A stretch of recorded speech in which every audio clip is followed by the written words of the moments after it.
चलिए बाबू हम लोग अभी कौन बोल रहे हैं जी?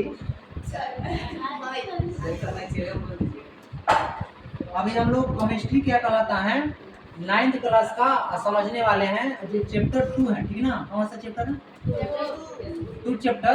और 2 चैप्टर में अभी समझेंगे कि मिश्रण के अवयव को पृथक कैसे करते हैं। जैसे कि मिश्रण किसे कहते हैं कि जब 2 या 2 से अधिक पदार्थ आपस में मिलाते हैं, ठीक ना? और इसका कोई निश्चित अनुपात नहीं रहता है कि चीनी कितना डालना है और पानी कितना डालना है। कोई भी अनुपात में मिला लेंगे तो उसे क्या कहेंगे हम लोग? मिश्रण कहेंगे। ठीक? इसके अवयव, अवयव किसे बोलेंगे? अवयव समझ लेते हैं। अवयव उसे बोलते हैं जिससे हम लोग क्या करते हैं? मिलाते हैं। जैसे कि पानी में क्या मिलाते हैं हम लोग? चीनी मिलाते हैं। और तो चीनी को क्या बोलेंगे हम लोग? अवयव बोलेंगे। ठीक? यहाँ पर क्या कह रहा है कि किसी मिश्रण में मौजूद अलग अलग पदार्थों को वैज्ञानिक विधियों द्वारा एक दूसरे से जुदा करना। जुदा करने कहने मतलब क्या करना? अलग करना। अलग अलग करना, ठीक ना? अलग अलग करना। जुदा करने का मतलब क्या होता है? अलग अलग करना। जब क्या कहलाता है? मिश्रणों को क्या करेंगे? अलग अलग करेंगे, तब उसे कहेंगे पृथक करना। पृथक समझ में आया? पृथक किसे बोलेंगे? कि मिश्रण के अवयव को क्या करेंगे? अलग करेंगे, तो उसे क्या बोलेंगे? पृथक करना बोलेंगे। जैसे उदाहरण यहाँ पर समझ लेते हैं। यहाँ पर आप लोग को दिखाई दे रहा है, क्या दिखाई दे रहा है कि कुछ यहाँ पर पानी है। ठीक? पानी दिखाई दे रहा है। और पानी में ये क्या है कि ये व्हाइट वर्ड दिखाई दे रहा है ना? देखिए ये व्हाइट वर्ड दिखाई दे रहा है। एक मिनट, ये व्हाइट वर्ड दिखाई दे रहा है ना? तो ये जो व्हाइट वर्ड दिख रहा है ये है हम लोग का नमक है। और कुछ जो येलो दिखाई दे रहा है मिट्टी जैसा, ये मिट्टी है। तो पानी में हम लोग क्या मिक्स कर रहे हैं? सॉइल को मिक्स कर रहे हैं। सॉइल मतलब किसको मिक्स कर रहे हैं? मिट्टी को मिला रहे हैं। और किसको मिला रहे हैं? नमक को मिला रहे हैं। समझिएगा ध्यान से। तो जब इसको हम लोग मिक्स कर देंगे तो ये हो जाएगा हम लोग का मिश्रण हो जाएगा। ठीक? इसमें कह रहा है, क्या बोल रहा है कि मान लेते हैं कि आपके पास बालू है और नमक का है, ठीक ना? मिश्रण है, कोई नमक मिला लिया और क्या मिला लिया? बालू मिला लिया और आपस में फेंट लिए। तो उसको अलग कैसे करेंगे? उसको अलग कैसे करेंगे थोड़ा समझते हैं क्या कह रहा है। इन्हें अलग करने के लिए आप इसे पानी में घोल सकते हैं। जैसे कि यहाँ पर बालू और नमक मान लेते हैं, ये वाला है। इसमें क्या डालेंगे? पानी में डालेंगे। पानी में डालने के बाद क्या करेंगे? सुनिए आगे। पानी में डालेंगे, आगे क्या करेंगे? सुनिए, इसे इरेज थोड़ा सा कर देते हैं। चलिए, इसे पानी में डालने के बाद कह रहा है कि पानी में डालने के बाद क्या कर लेंगे? घोल लेंगे। और घोलने के बाद नमक घुल जाएगा। जैसे ही हम लोग पानी में क्या करेंगे? डालेंगे, तो नमक क्या हो जाएगा? पानी में घुल जाएगा। बालू रहेगा उसी में। तो छन्नी पत्र से, यहाँ दिखाई दे रहा है छन्ना, दिखाई दे रहा है छन्ना ना? इस तरह से हम लोग क्या कर लेंगे? छान लेंगे। छान लेंगे तो बालू कहाँ छाता जाएगा? ऊपर है। और पानी कहाँ जाएगा हम लोग का? नीचे। पानी में क्या घुला है पता है ना? नमक। और याद रखिए, अब ये अपना इतना तो पता चल गया कि जो क्या था? बालू था ना? बालू क्या हो गया? अलग हो चुका है यहाँ पर। ठीक? अब इसे क्या करेंगे हम लोग? अब नमक और पानी आपस में घुला हुआ है। नमक और पानी को क्या करेंगे? यहाँ पर क्रिस्टलाइजेशन करेंगे। मतलब कि अब क्या करेंगे? इसे गरम करेंगे। क्या करेंगे? गरम करेंगे। आगे क्या कह रहा है? फिर छान लेंगे और उसके बाद और अंत में पानी को क्या करके गरम कर देंगे। और पानी क्या हो जाएगा? हो जाएगा, वाष्पित हो जाएगा। जैसे ही आप लोगों को पता है कि पानी को क्या करते हैं? गरम। तो गरम करते हैं तो क्या होता है? पानी क्या होता है? वाष्प के रूप में हो जाएगा। और नीचे बचेगा क्या? सिर्फ नमक बचेगा। नमक। ठीक? समझ में आया? चलिए, ये समझ में आया। मिश्रण को अवयव को अलग कैसे करेंगे, कुछ उदाहरण ले लिए थे। ठीक? चलते हैं आगे, आप लोग को बताते हैं। ठीक ना?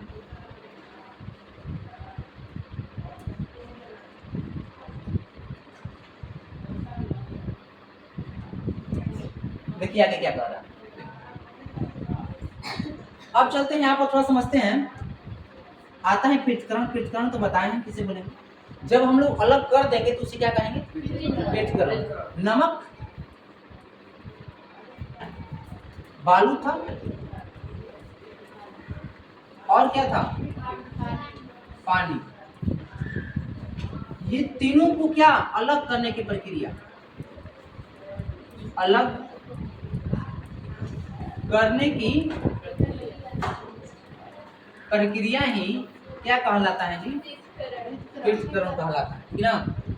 समझ में आया कि जब कोई मिश्रण को क्या करते हैं, अलग करते हैं, तो वो सारी प्रक्रिया क्या कहलाता है, पृथक्करण। कह रहे हैं कि जब दो या दो से अधिक पदार्थ किसी भी अनुपात में, बोले हैं किसी भी अनुपात में हम मिला सकते हैं, मिल जाते हैं, तो वे अपनी पहचान नहीं खोते हैं। अगर हम बोलेंगे नमक और पानी को मिला देंगे तो क्या जो पानी रहेगा नमकीन नहीं लगेगा?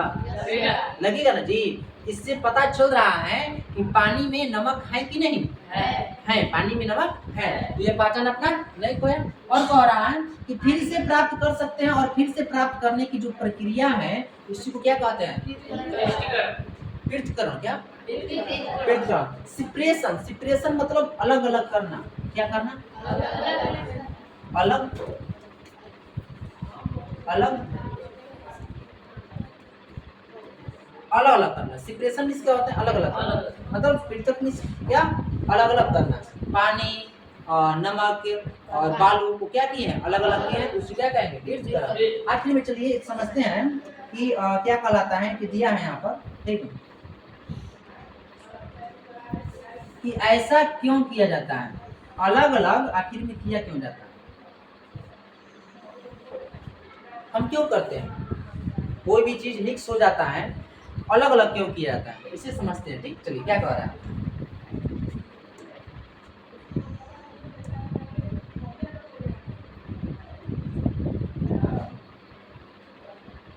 चल देखिए इसमें क्या बोल रहा है,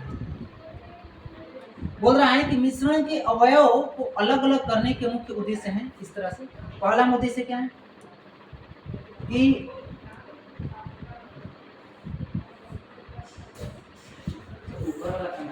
एक मिनट जा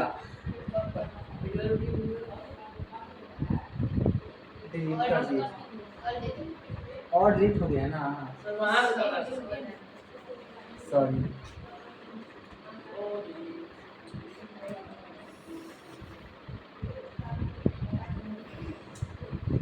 देखिए कट गया है ना, दिक्कत कोई नहीं है, कुछ दिक्कत नहीं है। और ये हम बता दिए आप लोग को, चलिए यही बता रहे थे ना,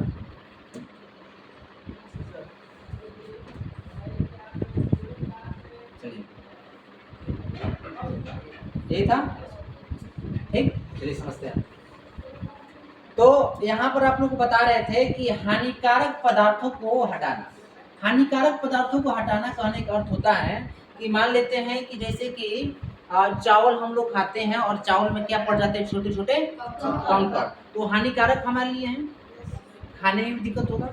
उसे किस विधि द्वारा हटाएंगे, तो हम लोग पृथक्करण विधि द्वारा। पृथक्करण विधि द्वारा, किस विधि द्वारा, अगर हटा देंगे तो हम लोग को फायदा है कि नुकसान, फायदा है ना जी। तो वही इस हम लोग ऐसा इसलिए करते हैं क्योंकि उससे क्या होता है कि हम लोग को फायदा होता है। पहला नंबर, हानिकारक जो पदार्थ होते हैं हट जाते हैं। ठीक, जैसे कि चावल से कंकड़ को क्या, पत्थर को अलग करना, ठीक ना। आगे अवांछित अवयव को हटाना, जैसे कि चाय से, चाय आप लोग पीते हैं, चाय बनाने के बाद क्या करते हैं, चाय छानते हैं ना जी। अवांछित जो चाय में चाय का पत्ती रहता है वो अवांछित हो जाता है, ठीक है ना, उसे छान कर क्या कर देते हैं, हटा देते हैं। ठीक, आगे क्या कर रहा है, उपयोगी पदार्थ प्राप्त करना, जैसे कि दूध से मक्खन निकालना, समुद्र से पानी से नमक प्राप्त करना। अगर बात करेंगे यहाँ पर क्या कर रहा है, समुद्र से पानी से क्या प्राप्त करना, नमक। मतलब कहने का मतलब उपयोगी पदार्थ, जो समुद्र होता है, समुद्र में क्या उपयोगी पदार्थ रहता है, क्या रहता है, नमक रहता है। इसको किस विधि द्वारा हम लोग, तो पृथक्करण मतलब सिपरेशन। सिपरेशन मतलब क्या बताएं, अलग करना। क्या करना, अलग करना या अलग अलग करना बोल सकते हैं। तो जो समुद्र के पानी से हम लोग क्या अलग कर लेते हैं, नमक को अलग कर लेते हैं। और क्या बताएं कि दूध से मक्खन निकालना, मतलब दूध से क्या निकाल लेते हैं, तो किसके द्वारा निकालते हैं, तो पृथक्करण। ये समझ में है अच्छी तरह से, दिक्कत क्या जल नहीं ना, चलिए समझते हैं। देखिए छानना विधि सबको पता है, छानना कि नहीं, छानना पता है। जैसे क्या किए हैं, अभी आप लोग को बताए हैं यहाँ पर छानना विधि में करते क्या है, देखिए यहाँ पर कि छानना विधि में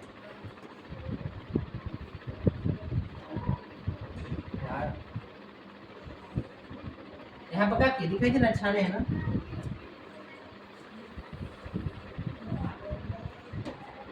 जब क्या कहलाता है कि हम लोग घोल किए थे किसका किसका, नमक का और बालू का और पानी का, तो हम लोग किस विधि द्वारा निकाले उसे, फिल्टर कर मतलब छान कर, क्या कर कर छान कर, मतलब इसे बोलते हैं छानना विधि, क्या बोलते हैं छानना विधि, इसे क्या बोलते हैं छानना विधि बोलते हैं, मतलब छानकर बालू को पानी से किसके द्वारा, तो छान कर आएगा कि बालू को पानी से किस विधि द्वारा अलग करेंगे, छानना विधि द्वारा, किस विधि द्वारा, छानना विधि द्वारा। और एक चीज आएगा कि मान लेते हैं प्रश्न दिया रहेगा ये चीज कि बालू पानी और नमक इसको किस विधि द्वारा, इसको एक मिश्रण बना दिए, क्या बना दिए, मिश्रण बना दिए, इसको किस विधि द्वारा कैसे अलग करेंगे, तो शुरुआत में सबसे पहले क्या करेंगे, सबसे पहले हम लोग छान लेंगे, क्या करेंगे छान लेंगे, और छानने के बाद क्या करेंगे गरम कर लेंगे, तो अलग हो जाएगा, यही बताएं आप लोग को। चलिए यहाँ बता रहे थे ना छानना क्या विधि क्या होता है, मतलब फिल्ट्रेशन, जैसे कि पानी को भी हम लोग फिल्टर करके पीते हैं, मतलब छान कर पीते हैं। कह रहा है कि जब किसी द्रव मतलब लिक्विड में कोई ठोस चीज घुली ना हो, उसमें घुला हुआ ना रहना चाहिए, ठीक, जैसे कि बालू को डालेंगे पानी में तो घुलता है जी, नहीं घुलता है, उन्हें अलग करने के लिए छानने विधि का क्या इस्तेमाल हम लोग किया जाता है। कहता तो समझ में, ये कोई हो गया बर्तन हो गया, क्या हो गया बर्तन हो गया, और इसमें क्या कहलाता है कि पानी, इस पानी में ये पानी है कितना, ये पानी है, ये क्या हो गया पानी, और इस पानी में कंकड़ है, क्या है छोटा छोटा कंकड़ है, इसे हम लोग पी सकते हैं कि नहीं, इसे कैसे पिएंगे, कैसे पिएंगे, छोटा छोटा कंकड़ है तो कैसे पिएंगे, छान कर पिएंगे, ठीक। चलिए तो ये छानना विधि समझ में आया कि जब कोई द्रव में क्या घुला हो नहीं, वैसा ठोस जो घुला ना हो उसे हम लोग छानना विधि का प्रयोग करते हैं, मतलब फिल्ट्रेशन प्रयोग करते हैं।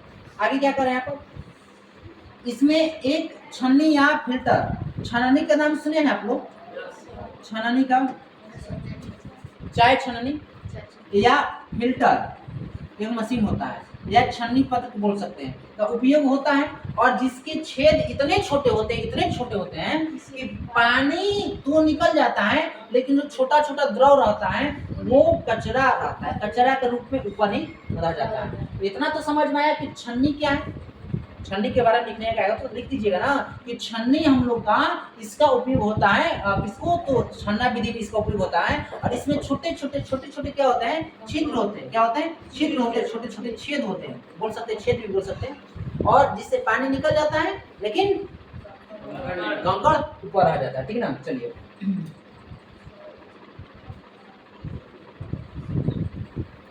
आगे क्या बोल रहे हैं, उदाहरण समझते हैं, जैसे कि चाय छाने आप लोग, तो चाय छाने में इसमें क्या कर रहे हैं, चाय का मिश्रण ले, चाय की पत्ती और बनी हुई चाय का घोल, चाय पत्ती और ले लेते हैं। करते क्या है कि जब हम चाय को छाननी में डालते हैं तो चाय जो चाय रहता है द्रव जो पीते हैं हम लोग चाय का, वो कप में चली जाती है, और जैसे कि ये मान लेते हैं कोई बर्तन हो गया, कोई बर्तन हो गया, और एक तो ये चाय छाननी बना दिया ना, ये इस तरह से चाय छाननी रहेगा,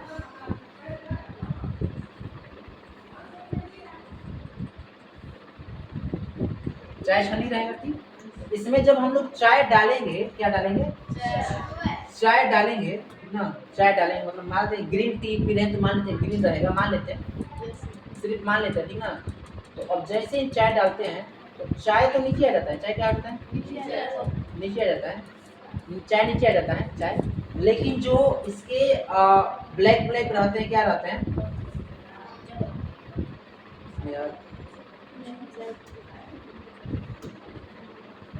चाय पत्तियां रहते हैं, ऊपर ही रह जाता है। कहाँ रहता है?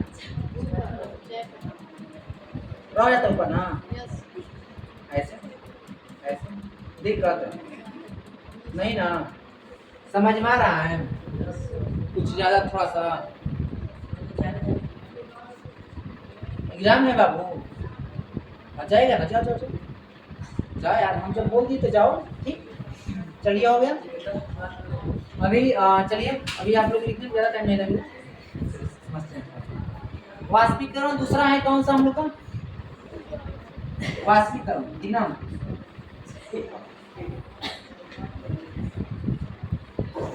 ठीक, चलिए समझते हैं। वाष्पीकरण में क्या होता है?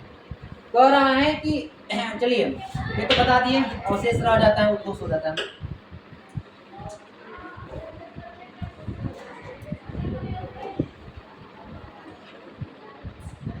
देखो इधर बाबू, वाष्पीकरण इवेपोरेशन होता है, ठीक। और कह रहा है कि एक ऐसी विधि है जिसका उपयोग किसी द्रव में घुले हुए ठोस पदार्थ को अलग करने के लिए, जैसे कि हम आप लोग को अभी पीछे बताएं छानना विधि में जो द्रव में घुल रहा था वो घुल नहीं रहा था, वो ठोस का ठोस ही रह जा रहा था, ठीक ना? मिश्रण हो रहा था, वो ठोस का ठोस ही रह जा रहा था, घुल नहीं रहा था। लेकिन इसमें क्या होता है, इसमें क्या होता है, इसमें घुल जाता है। क्या हो जाता है? घुल जाता है। जैसे चीनी और पानी क्या हो जाता है? घुल जाता है ना, जो चिमनी दिखाई देता है, उसको क्या कहलाता है, किस तरह से अलग किया जाता है? वाष्पीकरण विधि द्वारा। किस विधि द्वारा? वाष्पीकरण विधि द्वारा, ठीक ना?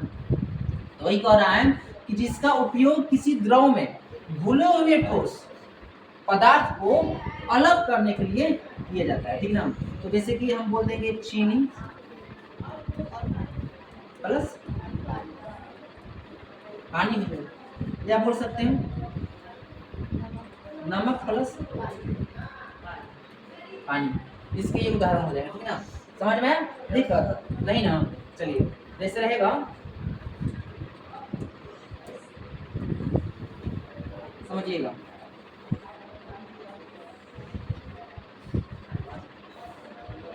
इम्पोर्टेंट क्या है आप लोग के लिए? इम्पोर्टेंट समझिएगा, इम्पोर्टेंट है कि वाष्पीकरण का सबसे बड़ा प्राकृतिक उदाहरण क्या है? तो समुद्र से जो हम लोग नमक बनाते हैं, ये चीज। चलिए समझते हैं इसमें क्या कह रहा है। समुद्र से नमक बनाते हैं किस विधि द्वारा जी? वाष्पीकरण विधि द्वारा। किस विधि द्वारा? किस विधि द्वारा? दिक्कत नहीं बुझा रहा है,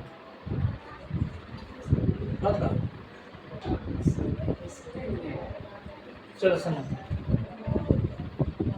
क्या कर रहा है। जैसे सबको दिखाई दे रहा है ना, ये समुद्र है, क्या है? समुद्र। ये ले लेते हैं थोड़ा सा, रेड ले लेते हैं। ये समुद्र दिखाई दे रहा है। समुद्र से मान लो तो एक नाला टाइप के बना देंगे, समुद्र से पानी कराहा टाइप के, कराहा टाइप के बना देंगे तो हल्का थोड़ा सा गाढ़ा ही नहीं बनाएंगे, खाला टाइप का रहेगा तभी ना पानी आएगा। तो यहाँ पर दिखाई दे रहा है ना, ये कराहा टाइप हो गया है, इसमें से समुद्र का पानी क्या हो गया है? आ गया, ठीक। और इससे थोड़ा सा ऊपर और छ देंगे पानी, इससे ऊपर ऊपर धीरे से क्या हो जाएगा? चल जाएगा।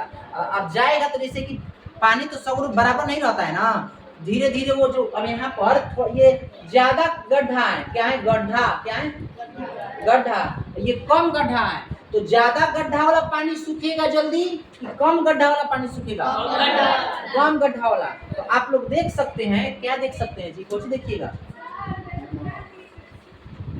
यार, देखो क्या देखोगे यहाँ पर ना भैया, ऐसे करेंगे। देखो इसमें दिखाई दे रहा होगा, चलो सुनो। यहाँ पर जो कम गड्ढा वाला, जैसे ही धीरे धीरे पानी सूखेगा, धीरे धीरे धीरे धीरे क्या बन रहा है? दिखाई दे रहा है? वाइट वाइट क्या बन रहा है? नमक बन रहा है। और जैसे ही सूख जाएगा तो धीरे धीरे क्या हो जाएगा? नमक बन जाएगा। तो शुद्ध रहेगा कि अशुद्ध रहेगा?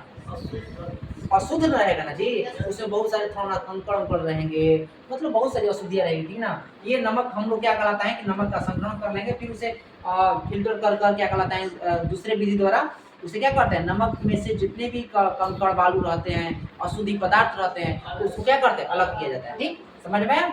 दिक्कत नहीं ना जी। चलिए थोड़ा सा समझ लेते हैं यहाँ पर।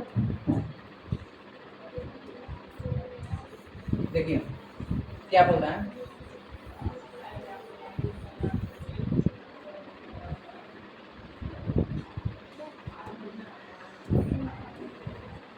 क्या कह रहा है यहाँ पर कि समुद्र के पानी से नमक बनाना है और समुद्र के पानी को बड़े उथले गड्ढों में, मतलब बोले हैं बड़ा गड्ढा में भर दिया जाता है, और सूरज की क्या कहा, सूरज की गर्मी से पानी उड़ जाता है। पानी क्या होता है, उड़ जाता है, और जिससे नमक पीछे रह जाता है। क्या हो जाता है, और पानी उड़ जाता है और नमक क्या रहता है, नीचे, मतलब पीछे रह जाता है। जैसे उदाहरण कह रहा है कि पानी से नमक या चीनी को अलग करना, क्या कर सकते हैं हम लोग, किस विधि में, कौन सा विधि पढ़ रहे हैं हम लोग, वाष्पीकरण। हम पहले ही बताए हैं कि वाष्पीकरण विधि में पानी और क्या रहेगा, नमक रहेगा, ये भी आ सकता है। कलम की स्याही, कलम की स्याही का नाम सुने, कलम की स्याही के बारे में हम लोग कल क्लास, अपने नेक्स्ट क्लास में पढ़ेंगे, ठीक ना। कलम की जो स्याही है इसे अगले क्लास में पढ़ेंगे। तो कल रहेगा टॉपिक कलम की स्याही के बारे में। जाने के उदाहरण जैसे कि आज बताया वाष्पीकरण में हम लोग से इसे नोट करना या इरेज नहीं करना है, वन से नोट करना है, ज़्यादा टाइम लगेगा, नोट नहीं कीजिएगा, टाइम है नोट करने के लिए 10 मिनट टाइम दिए हैं।